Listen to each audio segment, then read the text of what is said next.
నేను ఎవరికైనా 2 ఆప్షన్స్ ఇస్తాను. ఆప్షన్ ఏ, జబ్బు చేస్తే వైద్యం చేస్తా. ఆప్షన్ బి, తప్పు చేస్తే నిలబెట్టి నరికేస్తా.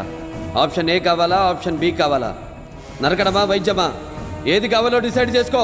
Choice is yours. Choice is yours. Choice is yours.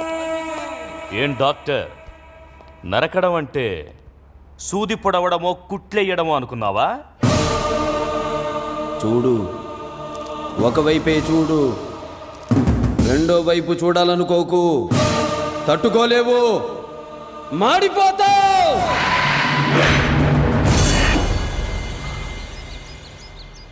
తప్పు చేస్తే చంపేస్తావా? కన్ఫర్మ్డ్గా. జరిగిందేదో జరిగింది, మళ్ళీ ఇలాంటివి జరగకుండా ఉంటే చాలు అనుకో. టెన్షన్ తగ్గుద్ది, గుండె బాగా పనిచేస్తుంది, ఎక్కువ కాలం బతుకుతావు.